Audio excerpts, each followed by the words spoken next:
大家好，我是舒婉。今天我们请到了马六甲汇盛集团的集团总裁拿督陈炳煌来到这里。拿督陈炳煌身为汇盛集团的总裁，必须照顾上千员工的福利。除此之外呢，他也有一位年轻漂亮的太太，还有2位孩子。那他所面对的压力肯定是非常的大。拿督你好。你好。身为汇盛集团的总裁，你每天面对的压力必定是非常的大。请问你有什么秘诀去对应这些生活上跟工作上的压力呢？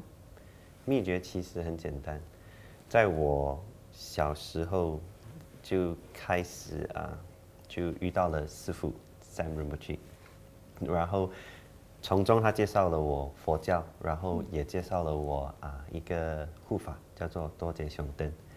所以就从师父跟护法之间就达成了一点平衡。拿督身为一个企业家，也身为一个持修了多杰雄登这么多年的持修者，其实你个人觉得雄登是怎么样帮助到你的呢？在你的事业跟你的家庭方面。这样你明白，在新加坡是一个很竞争力强的一个地方。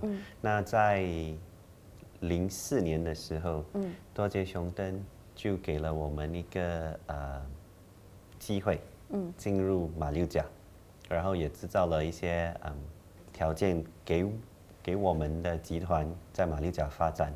就在市中心有一个17英亩的一片地，对，那时的发展商也没有完成那个项目，然后就跑路了。就是发展不成。对，发展不成功。那时我们就很幸运的，我们就可以接管了那个项目。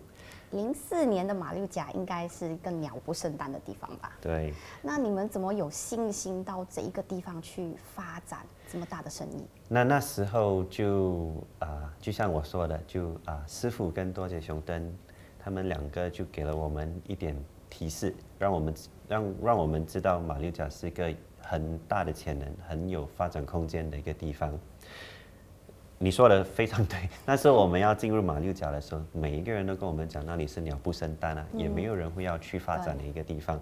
但是10年后的今天，2015年，你可以看到我们的成功。它是马来西亚其中一个最多游客的地方。对，那马六甲现在的游客率应该有1500万个人口。对，那时候我们也成立了英雄广场的时候，也是面对了很多的挑战。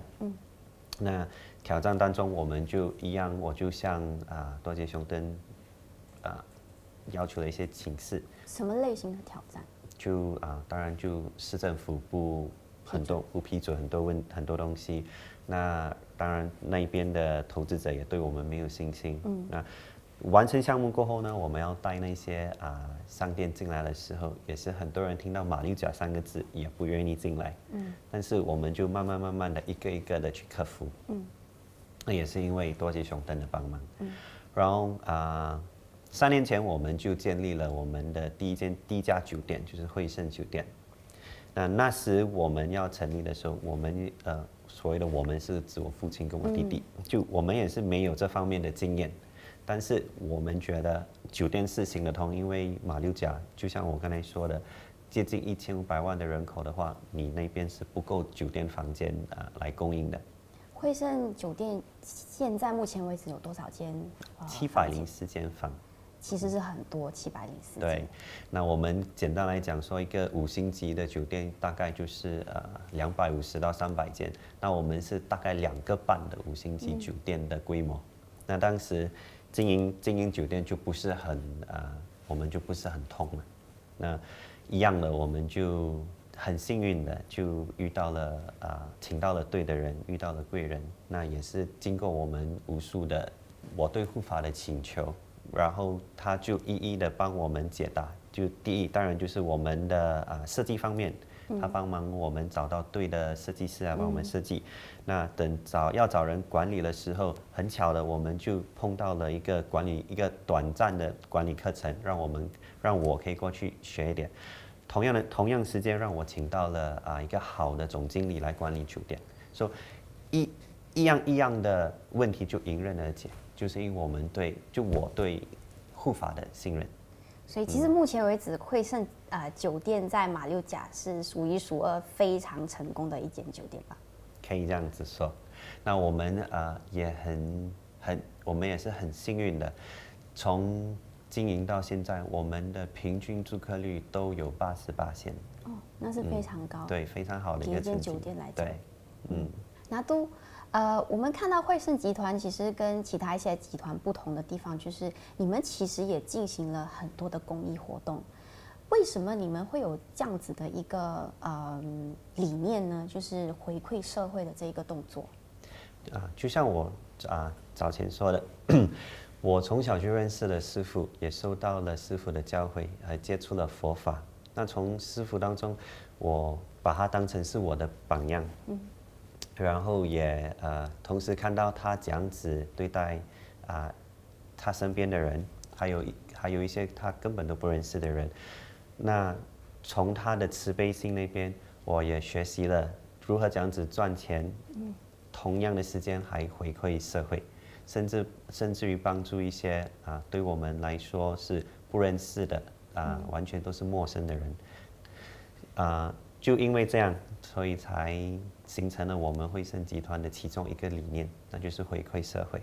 通常就是肩负这样子的一个重要的职务，在一个集团里面，你必须到外面去应酬，会遇到形形色色不同的人，也有很多的诱惑。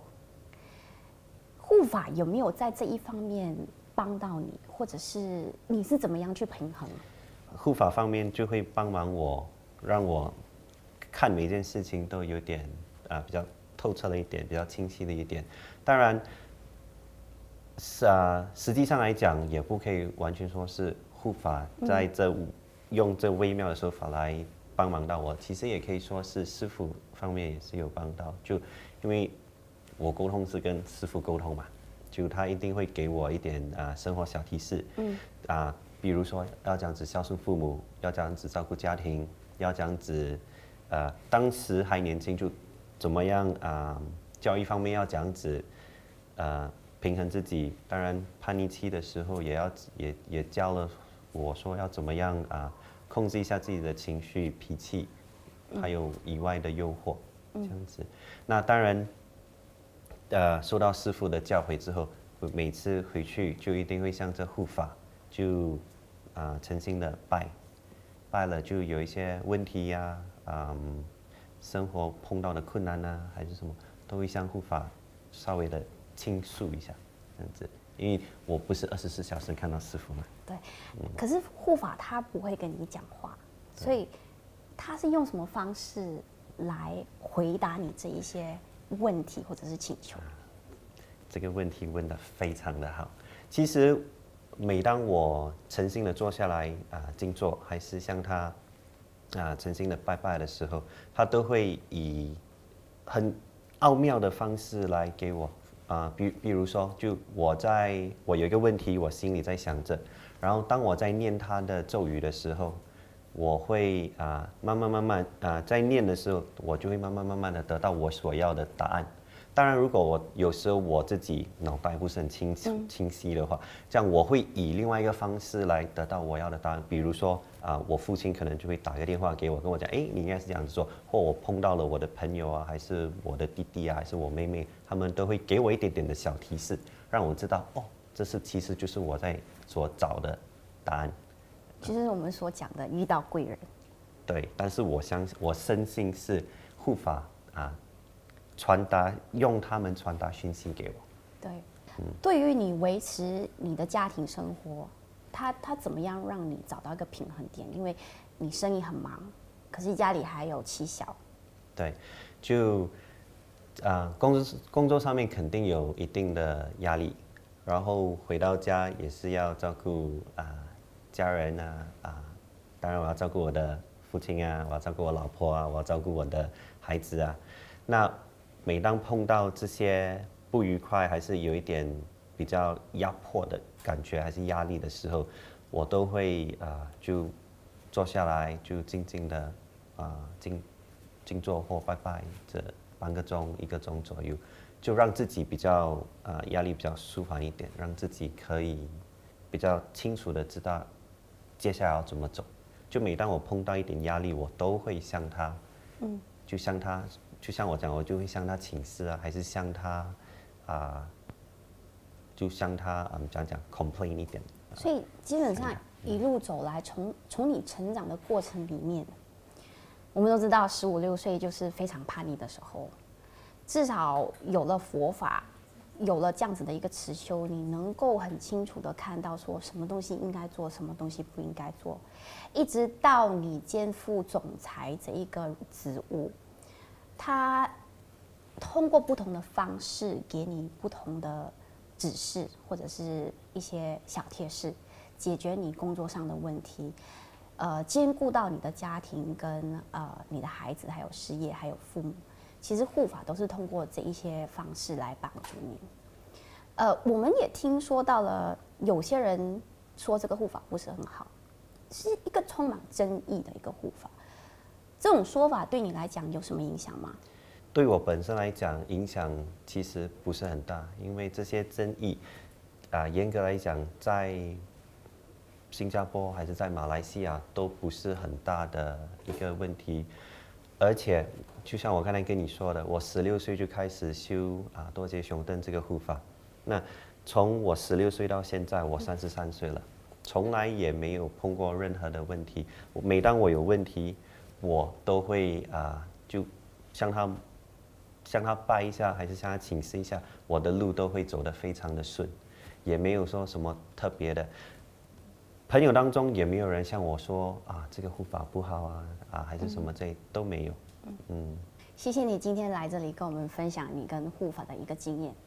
那我们从拿督身上可以看到说，其实护法它并不会很直接的给你所要的东西，到最后还是需要靠你自己本身的努力去实现你所要的你的理想。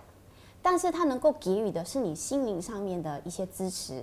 当你无助的时候，或许可以跟他说几句，然后很奇怪的，就有所谓的贵人出现，可以是你身边的朋友、你的家人。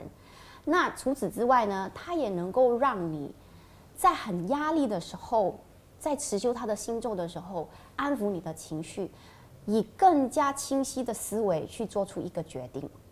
这个就是拿督成功的一个秘诀。谢谢拿督。谢谢。